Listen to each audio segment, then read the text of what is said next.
Hey everyone, it's Alex, and I am back with another award show nominations video. This time for an award show that isn't even broadcast on television, but I look forward to every year just to see who will be nominated and who will win. I'm talking about the 36th annual Golden Raspberry Awards, better known as the Razzies. Now, what are the Razzies, you might ask? Well, the Razzies are the only award show every year that exclusively honor the worst in movies from year to year. So this year's Razzies will be honoring, or should I say dishonoring, the worst films and performances of 2015 according to them. Just like how a lot of the most critically acclaimed movies of all time have either won or been nominated for the Oscar for Best Picture, a lot of the least critically acclaimed films of all time have either been nominated for or won the Razzie for Worst Picture. And let me tell you, there are a lot of bad movies of 2015 that will be fighting for that honor and all the other Razzie honors or dishonors this year. And the Razzies have a tradition of always being before the Oscars, of always announcing their nominations the day before the Oscar nominations and announcing their winners the day before the Oscar winners. But unlike the Oscars, the Razzies tend to stick with more high-profile categories. They have Worst Picture, Worst Director, Worst Actor, Actress, etc., Worst Screenplay, and they even have their own special categories like Worst Screen Combo, Worst Remake, Prequel, etc.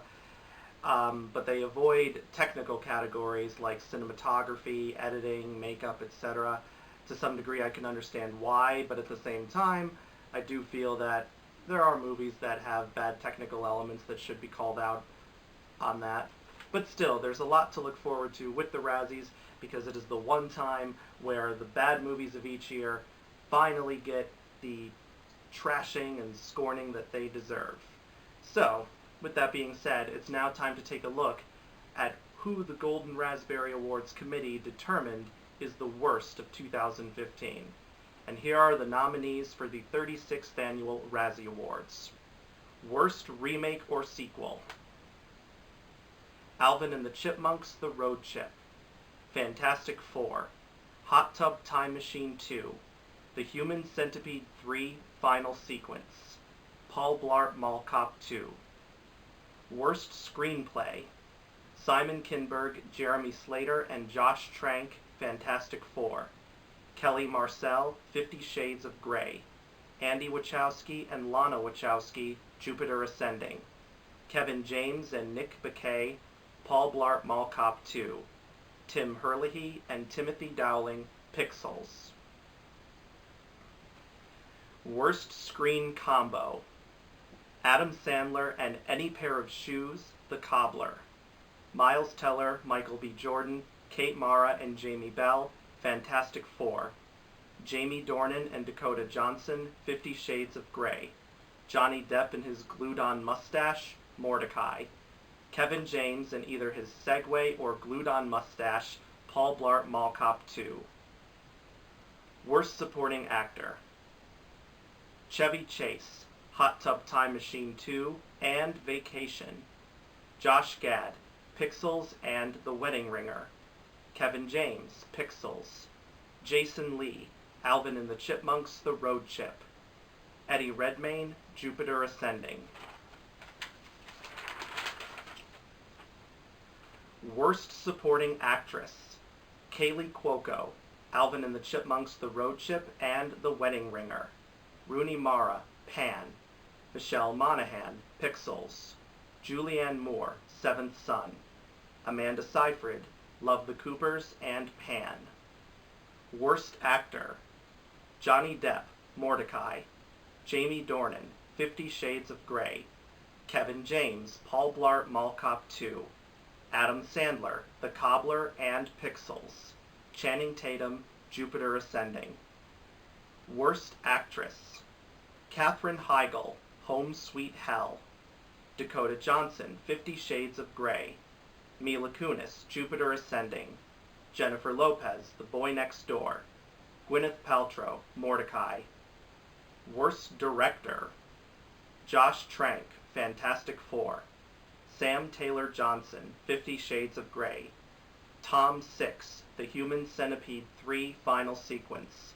Andy Wachowski and Lana Wachowski, Jupiter Ascending. Andy Fickman, Paul Blart Mall Cop 2. Worst Picture. Now, I had to actually look up on IMDb to find the producers' names for all of these movies because the Razzie Awards don't list them. And unlike the Oscars, the Razzies fall in line with the BAFTAs and stick mainly to 5 nominees. So, the 5 films selected as the Worst Picture nominees for 2015 are Fantastic Four, Gregory Goodman, Simon Kinberg, Robert Kulzer, Hutch Parker, and Matthew Vaughn, producers. 50 Shades of Grey, Dana Brunetti, Michael DeLuca, and E.L. James, producers. Jupiter Ascending, Grant Hill, Andy Wachowski, and Lana Wachowski, producers. Paul Blart Mall Cop 2, Todd Garner, Jack Giaraputo, Kevin James, and Adam Sandler, producers. Pixels, Michael Barnathan, Chris Columbus, Alan Covert, Mark Radcliffe, and Adam Sandler, producers. And there's actually one more award after this to announce. This is an award that the Razzies started giving out last year, called the Razzie Redeemer Award, to celebrate actors, actresses, directors, etc., who have been either Razzie winners or nominees in the past, who have made improvements to their career in a certain year. For instance, last year's nominees were Ben Affleck, Jennifer Aniston, Mike Myers, Keanu Reeves, and Kristen Stewart. All of them making great improvements to their careers in 2014, and all of them being Razzie winners or nominees in the past. Ben Affleck ultimately won, and as the Razzie Awards specifically said, the redeeming part for his award was from Razzie winner for Gigli to Oscar darling for Argo and Gone Girl. This year there are only 4 nominees, which is interesting because I can definitely think of people who could have filled a 5th spot, but I'll get to that once I analyze all the nominations in full. But anyway, the 4 people nominated for this year's Razzie Redeemer Award are Elizabeth Banks, from Razzie-winning director of Movie 43 to directing the 2015 hit Pitch Perfect 2. M. Night Shyamalan, from perennial Razzie nominee and winner to directing the 2015 horror hit The Visit. Will Smith, from winning Razzies for After Earth to starring in Concussion. Sylvester Stallone, from all-time Razzie champ to 2015 awards contender for Creed. And those are the 36th Annual Razzie Awards nominations. Now I'm going to go over them and talk about what I like and don't like about them. For Worst Remake or Sequel, I can't complain about this list. Admittedly, I have not seen any of the movies nominated here. I was never going to bother seeing Alvin and the Chipmunks. Fantastic Four, I've never seen any Fantastic Four movie, not the Roger Corman one from the 90s, not the 2 from the 2000s that had Jessica Alba, and not this new one. And then, once this brand new one was just getting destroyed by critics and comic book fans, I thought, no. And Hot Tub Time Machine 2, I never saw the first Hot Tub Time Machine, but the second one, it was destroyed by critics and it bombed at the box office. I hear there was just a lot of really offensive humor in it. Human Centipede 3, yeah, that is not my cup of tea. I can tolerate a lot of things in movies. I can be open-minded about a lot of things, but just the concept of the Human Centipede, I just would not be able to have an open mind going into that movie. I would hate it before I would even watch it. So therefore, I would not be able to properly judge the movie on a whole in terms of the content in it as well as the technical elements, which is what every good film connoisseur or film critic should do. But I think sometimes once in a while we have the right to say no and refuse to watch a certain movie because we know personally that we can't get through it. And I can handle gore and to a certain degree, but just this kind of torture porn, that's not my thing at all. If you can handle Human Centipede, more power to you, but I just can't. And Paul Blart Mall Cop 2, I never saw the first Paul Blart. I had no plans to see the second one, especially after my two Facebook friends, Alex Putnam and Jerome Latimer, did an 83-minute review where they went over every single bit of the plot in minute detail to just show how bad this movie was. And I know people can say, well, I should form my own opinion for myself and go see the movie myself. But, you know, I only have so much money to spend on movies. I mean, I'm not poor by any means, but I obviously can't see every movie that comes out, and I don't have time to see every movie that comes out. So I just knew that Paul Blart Mall Cop 2, I just wouldn't be able to squeeze time into my schedule to see it. Plus, I mean, and overall I saw 81 movies in 2015. I know some people have probably never seen 81 movies in the theater in their whole life, so I think I've done pretty well for myself. Worst screenplay. I can't be surprised by Fantastic Four because people just hated absolutely everything about that movie. And I mean everything, just from the reviews I've watched and read. 50 Shades of Grey, I did not bother seeing 50 Shades of Grey. I mean, partly because of the BDSM aspect, but mainly, the main reason why I did not see it is because of the whole Twilight fan fiction. And that is true, by the way, if you did not know, 50 Shades of Grey was originally written as a piece of online Twilight fan fiction by E.L. James, and the characters that we now know of as Christian and Anastasia were originally named the Twilight characters of Edward and Bella. So this was basically a Twilight BDSM story that was reconfigured with completely different characters to become the big bestseller and box office grosser that it is. But from clips I have seen and of the trailers I've watched, you know, because I thought to myself, I better at least see why people have been so fascinated by this. And I did even read a few excerpts from the book just to see why people were so drawn to it.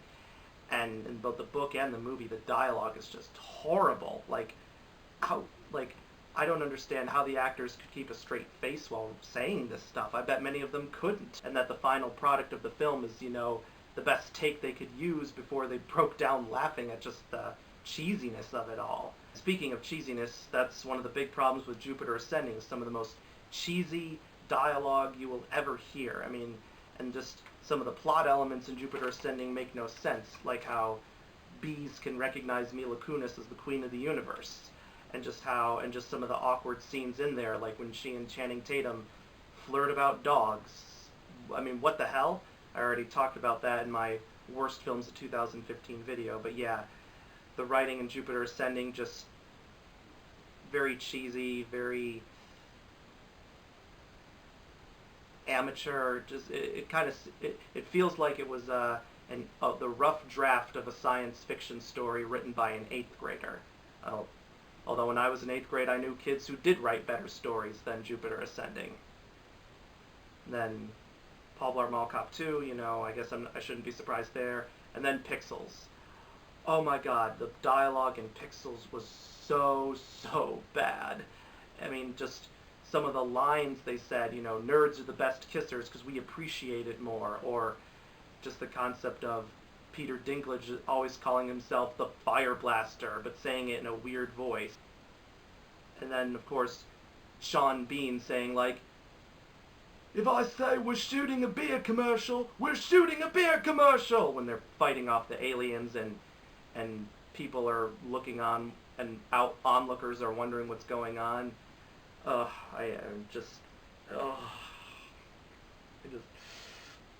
Basically, Pixels should be taught in film schools as to how not to make a movie in terms of everything. Acting, writing, directing, editing, visual effects, the whole 9 yards.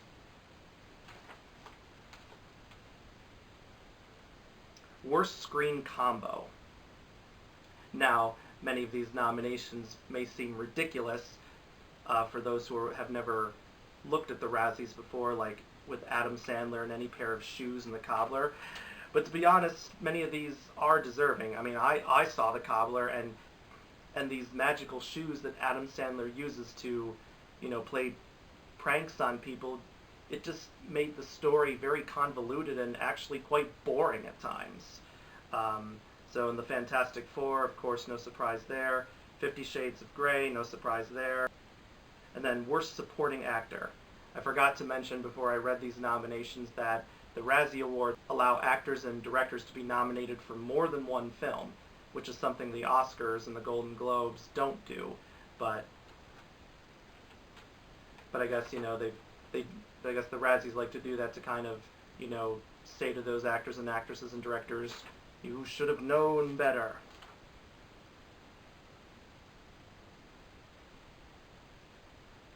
But for Worst Supporting Actor, like I said, I didn't see Hot Tub Time Machine 2 or Vacation, but practically everyone I know who's seen Vacation have just said it was absolutely awful and that Chevy Chase was completely wasted in that movie.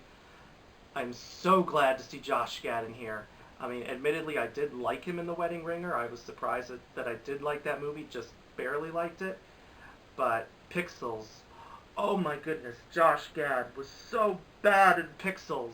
And you might be, for those of you who haven't seen it, you might be wondering, how bad? Well, let me put it this way. Imagine watching a movie where a character spends the whole movie screaming every single one of his lines like this. Wouldn't you find that annoying? I did. Okay. But yeah, Josh Gad, he literally screams every single one of his lines, and he just plays the most annoying, obnoxious character I've seen in 2015. Let me describe some of the things he does. Okay, he's this weird guy who who's addicted to conspiracy theories that make absolutely no sense. He lives in his grandma's garage. He watches One Tree Hill on VHS tapes. He records One Tree Hill on VHS tapes and watches them on these really old retro TVs. He has been obsessed with this female video game character named Lady Lisa since he was a kid. He tries to kidnap Adam Sandler's character by chloroforming him. And when they're fighting the aliens disguised as video game characters, he screams this line, and this is a PG-rated film, by the way. He literally screams the line, "I'm gonna die a virgin!" This is a PG-rated film, people. I don't know how they allowed that to be in there. But the worst scene of all was when he insults a bunch of Navy SEALs while trying to act tough by calling them incontinent, adult diaper-wearing, women, baby, man people, even calling them Maginas, which according to him is supposed to be a girl maggot. Ugh, that scene just made me go like this in the theater. Ugh. And Eddie Redmayne for Jupiter Ascending, can't be surprised by him because while the performance was bad, it was hilarious at the same time, like so hilarious you want to imitate it. There are definitely some performances missing in here from films I've either heard about or films I've actually seen. I've heard Dave Franco was absolutely awful in the movie Unfinished Business. I thought that movie looked bad just based on its terrible trailer. I didn't get to see it because it bombed so badly at the box office it was out of theaters in the blink of an eye. But yeah, everyone I know who's seen that movie has said that Dave Franco is like the worst supporting actor of the year, even worse than Josh Gad in Pixels. For me, a really bad supporting actor that should have been on here was Elijah Wood in The Last Witch Hunter. His performance wasn't completely terrible, but he had this plot twist that came right out of nowhere, and when it did, there aren't any words to really describe his performance when that plot twist happens. It's just so bizarre, I couldn't believe what I was watching. But the real snub here, in my opinion, and I'm actually quite mad that this performance is not in here, is Jeff Bridges for Seventh Son. I mean, seriously, watching Seventh Son, all you can think of is, how? Why is Jeff Bridges acting like this? How could the director be telling him to do this? I mean, Seventh Son was in part based on a book, although I hear they made a lot of changes to the book and not many of them good.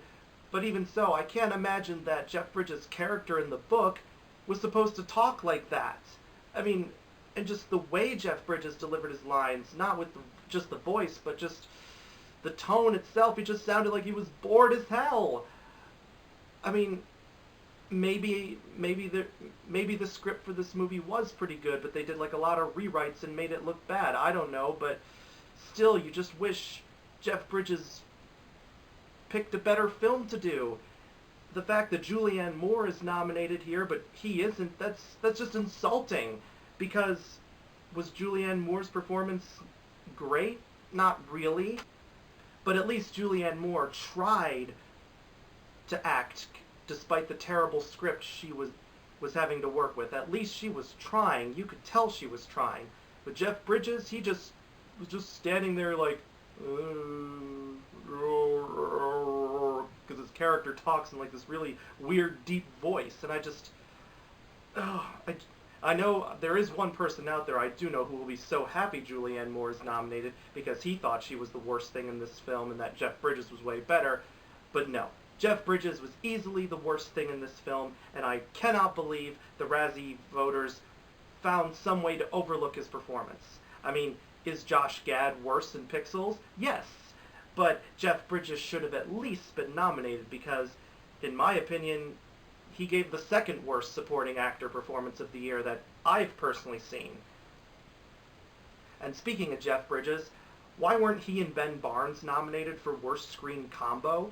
Because, Jeff Bridges is trying to train Ben Barnes throughout the movie because he's the seventh son of a seventh son and only he can defeat the evil witch character played by Julianne Moore.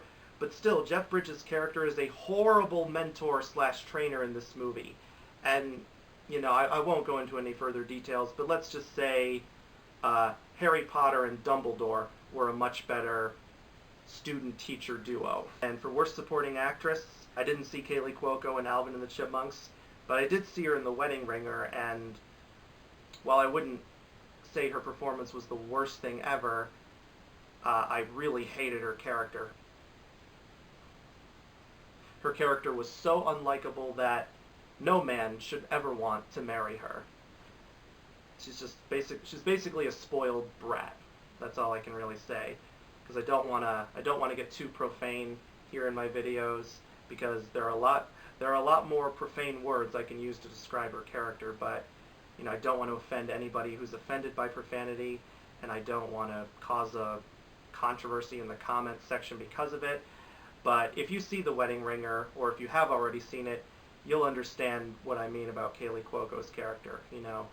She's the wrong woman. That's all I can say. The wrong woman for Josh Gad to be marrying. I didn't see Pan. I wanted to see it because I did think the trailers looked interesting, but even when I saw the trailers, I was put off by Rooney Mara playing Tiger Lily because you would think they'd have cast a Native American actress in that role, but I guess they thought maybe because Neverland's not a real place, there technically is no such thing as Native Americans there, so it doesn't matter what race Tiger Lily is. But yeah, Rooney Mara in the trailer, she didn't look right for the role, and critic reviews for the movie have said she was awful as Tiger Lily in the film. But Rooney Mara, this is an interesting case because Rooney Mara is considered the front runner to win the Oscar for Best Supporting Actress. I'll talk more about that in my Oscar video. And if she should win both the Razzie for Pan and the Oscar for Carol, she would be only the second person since Sandra Bullock to win an Oscar and a Razzie in the same year. Plenty of stars have won both Oscars and Razzies, but only Sandra Bullock has won them at the same time. So that'll be interesting.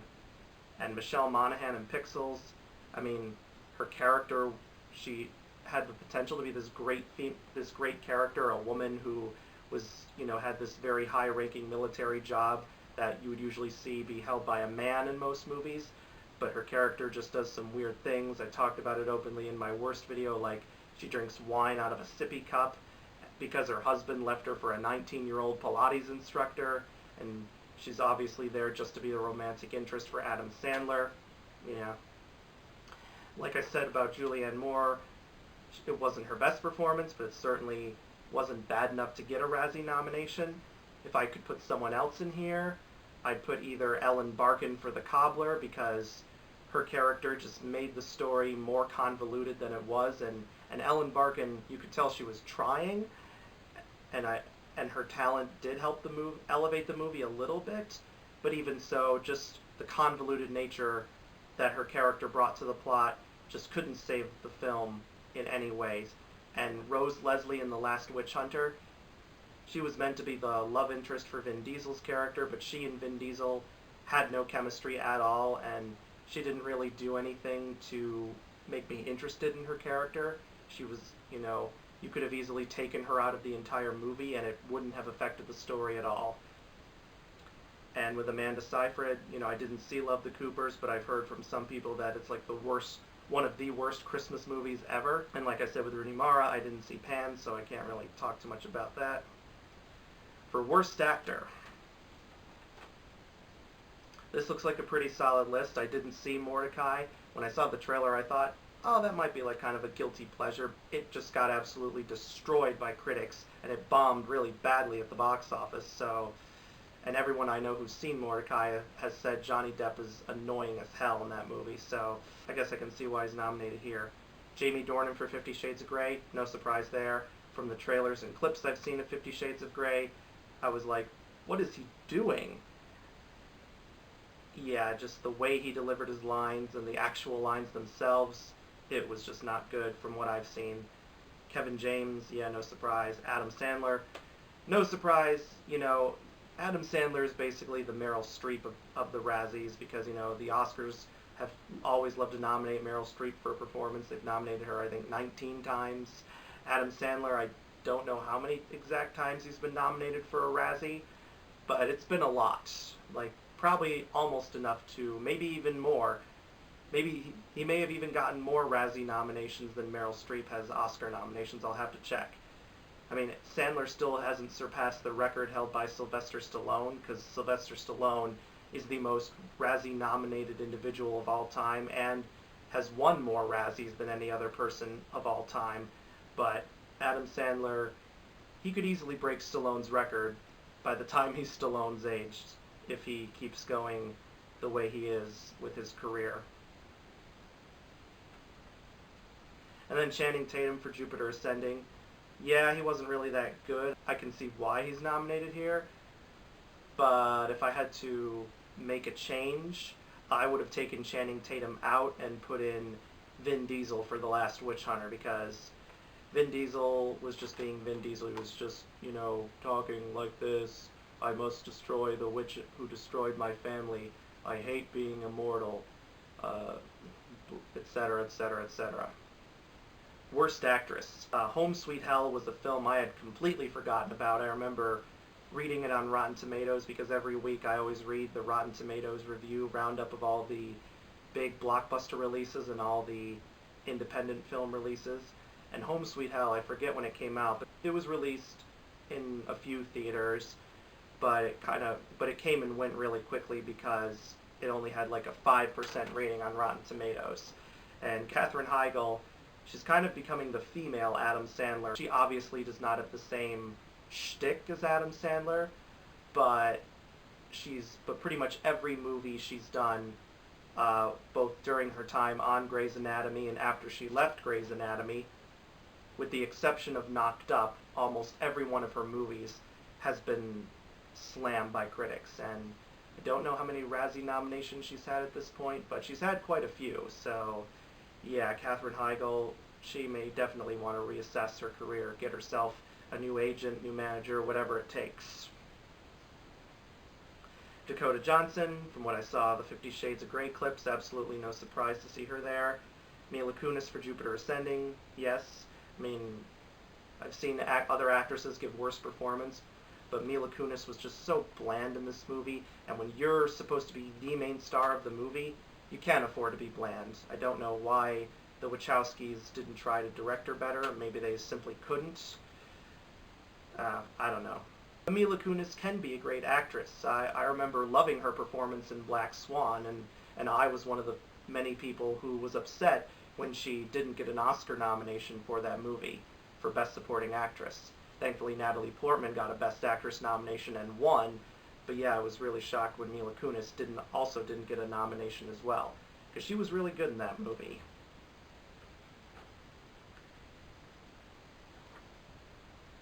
Jennifer Lopez in The Boy Next Door. She was probably the best thing about that movie, because she tried her best with the terrible script and premise of the film, but even so, she still couldn't save it. And speaking of The Boy Next Door, I completely forgot to mention another candidate who would have been who should have been nominated in Worst Actor instead of Channing Tatum was Ryan Guzman for The Boy Next Door. I can't believe I forgot about him.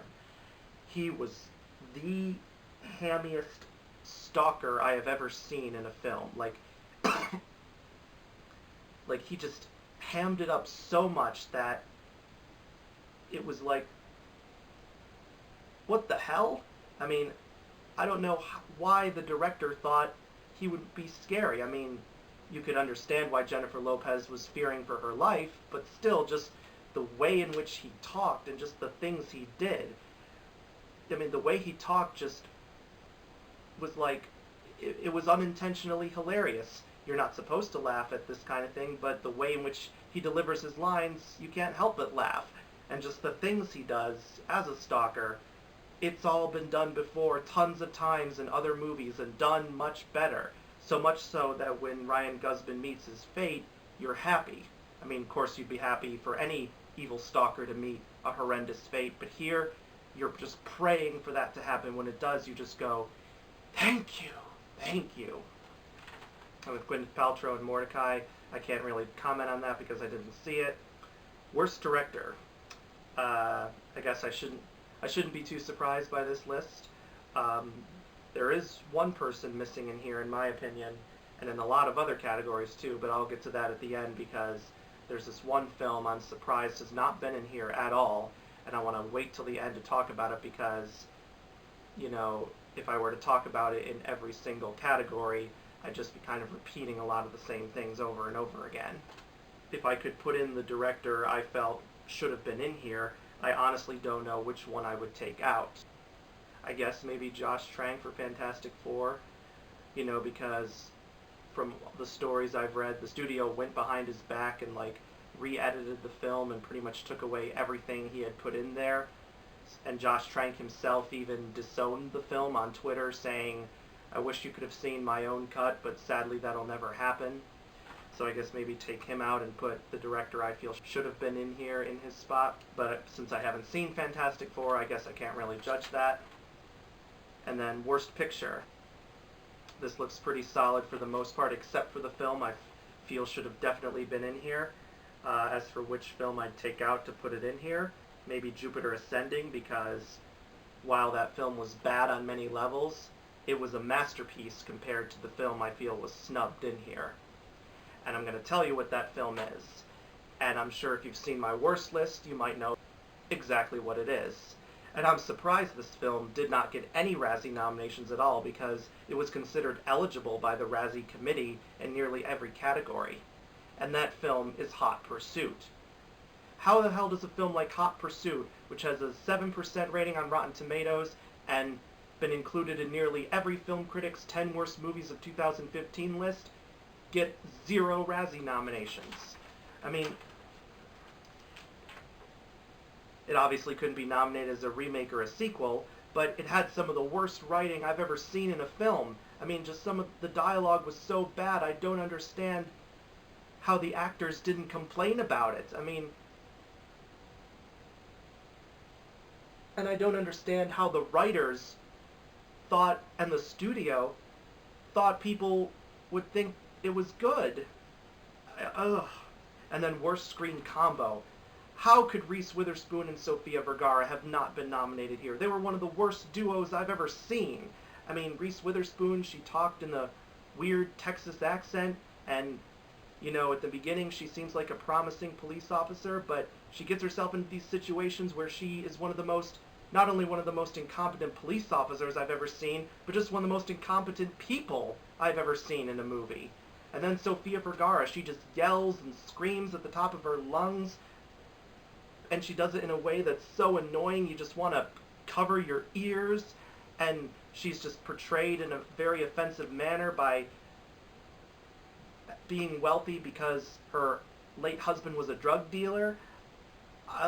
And yeah, they just, like, these women are an insult to other female duos in great movies, like Thelma and Louise, for instance, or what's another one?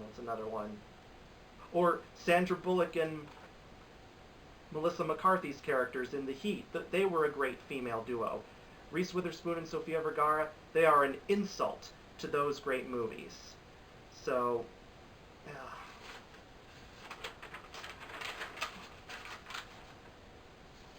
And then in addition to Worst Screen Combo, why weren't either of them nominated for Worst Actress? I mean, they were both so bad, they honestly both should have been nominated. Now, I can't really judge too much about Katherine Heigl in Home Sweet Hell or Gwyneth Paltrow in Mordecai because I haven't seen them. But just from what I've seen, I'd keep Dakota Johnson, Mila Kunis, and Jennifer Lopez, but I'd take out Katherine Heigl and Gwyneth Paltrow and replace them with Reese Witherspoon and Sofia Vergara because they were that bad people. And they are the ones who deserve a Razzie nomination because they both should have known better. Reese Witherspoon is an Oscar winner. Sofia Vergara is an Emmy nominee.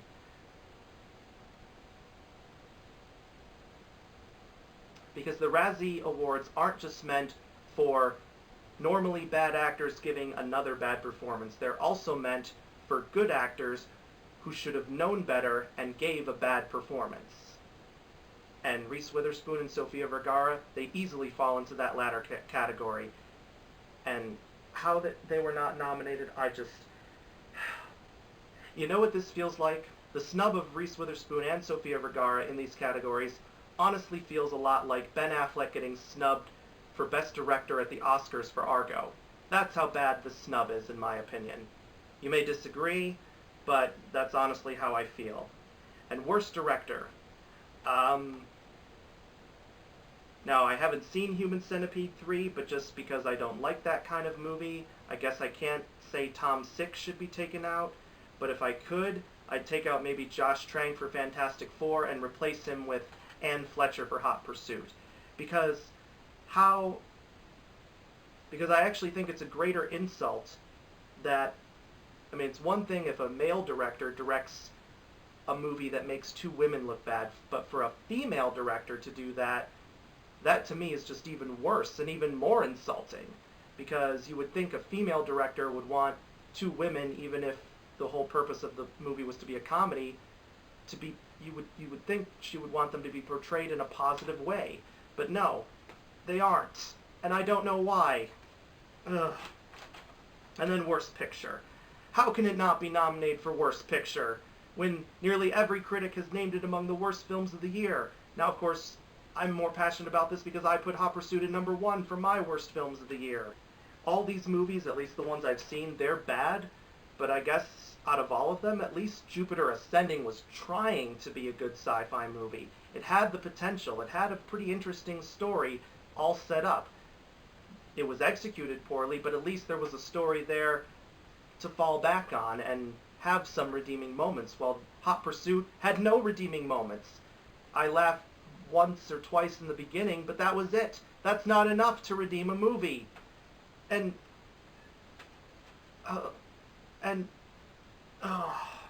if I can compare this to another Oscar snub, Hot Pursuit not getting a Razzie nomination for Worst Picture is like the Lego Movie not getting a Best Animated Feature nomination last year. Because everyone thought that the Lego Movie would not only be nominated for the Oscar for Best Animated Feature, but win the Oscar for Best Animated Feature. It got a Best Original Song nomination, but it wasn't nominated for Best Animated Feature. And everyone, including me, was like, what the hell? And that's the same way I feel about Hot Pursuit not being here in Worst Picture. Oh. I could go on and on and on about this, and I do, but if I were, I would just be saying a lot of the same things I said before.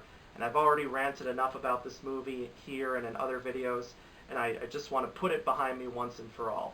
And right now, this is the last time I'll mention Hot Pursuit in a video, unless I absolutely have to in another video because of its connection to some other movie or whatever. And then finally, the Razzie Redeemer Award. I know some people who will disagree with a lot of these. Like, I know a few people who absolutely hated Pitch Perfect 2. I didn't see Pitch Perfect 2. I did see the first one, and while I liked it, I thought it was very overrated. I didn't have time to see Pitch Perfect 2 because I got busy with a lot of other things, and it honestly didn't interest me that much. But I know a lot of people who will hate Elizabeth Banks for being in here because they think Pitch Perfect 2 is one of the worst movies of the year. But it does have like a 65% on Rotten Tomatoes, which is still fresh, and many Pitch Perfect fans really did like it, and it made a lot more money, like way more than the first film, which is generally how sequels should do. And then I also know a lot of other people who won't like M. Night Shyamalan being in here. I know some people who really hated The Visit, felt it was just as bad as his other movies, and felt it was cliched, predictable. They were like, oh, I called out the twist from the very beginning. I honestly like The Visit a lot, and I'm someone who has hated the bad M. Night Shyamalan movies I've seen. I really hated After Earth. I gave it a 3 out of 10. It was my number 2 worst film of 2013, and I do think, Will Smith and Jaden Smith were deserving of their Razzie Awards for that movie, because, especially Jaden Smith, because he talked in this weird accent. First it was a southern accent, then a British accent. He just couldn't pick an accent to stick with. And rumor has it on After Earth, Will Smith kind of did a lot of backseat directing of his son and kind of overtook M. Night Shyamalan in the process. But I really liked The Visit. I went in with low expectations. I did not look up any spoilers, and I just let the film wash over me. Were there some ridiculous elements? Yes. Was it predictable in some elements? Yes. Did it borrow from some other horror films? Yes. But was it tense? Yes. Was the acting good? Yes. Was the writing and directing good? Yes. I mean, was it as good as like The Sixth Sense? No, but the fact that it was still good proves that M. Night Shyamalan, when he's in his best element, like working in a genre like horror and working on a smaller budget, because this had like a $5 million budget, while After Earth had like a $130 million budget. When M. Night Shyamalan is in his right element, he can make a good movie still. And I say bravo to him for that. So I'm glad he's in here. And I honestly was shocked by the twist in The Visit. Obviously I won't say what it is, but I had my theories on what the twist would be, but even I wasn't prepared for what it actually was. So, and Will Smith, I haven't seen Concussion yet because I've been busy trying to see all the movies that everyone said, oh, this is going to be nominated for the Oscar, and Concussion hasn't really been discussed too much as an Oscar contender.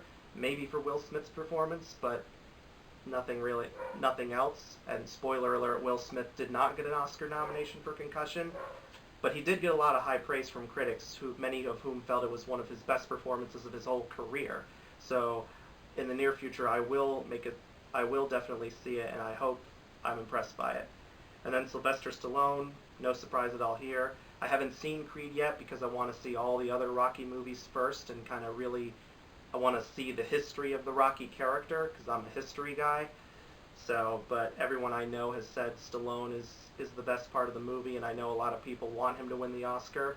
I have someone else in mind, but I'll talk about that in my Oscar video. So I have no problem with any of these nominees, but I'm surprised there's only 4. You really can't put a 5th nominee in here. I actually have several good ideas.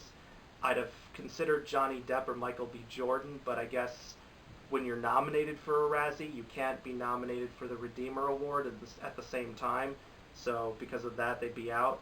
But a great candidate would be Charlize Theron for the 5th slot. Now, Charlize Theron hasn't been nominated for too many Razzies, but she was nominated for 2 last year.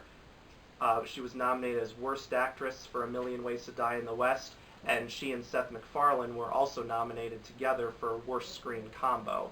And of course, in 2015, Charlize Theron redeemed herself with Mad Max Fury Road, creating what is arguably one of the best female action heroes of all time.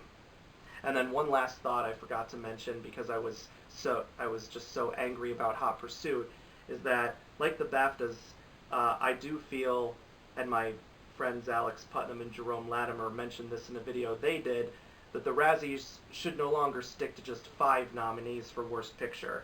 I think, like the Oscars, they should have a range of anywhere from 5 to 10 nominees, where a film has to get a certain number of votes in order to get a Worst Picture nomination. And depending on how many get the number 1 vote, that's how many nominees you'll have that year, because 2015 had a lot of bad movies, not just the ones nominated here. Some others that could have been nominated in Worst Picture, either for movies I've seen or for movies I've heard about that were trashed by everyone else. Pan, The Last Witch Hunter, Seventh Son, The Boy Next Door, Unfriended, The Gallows, The Perfect Guy, Point Break, movies like that. I mean, they got trashed so badly that you could say some might feel they all deserve Razzie nominations more than the actual nominees. You know, in their early days, the Razzies did have up to as many as 10 nominees for Worst Picture, but for a long time, and as of now, they're stuck with only 5. But I'd like to see in the future for them to increase the number. Well, those are all my thoughts about the 36th annual Razzie nominations. Be sure to tell me in the comments section below what you think of the Razzie nominations, and be sure to subscribe to my channel so you can get more of my videos. And I'll see you guys next time with my Oscar nominations reaction. Bye!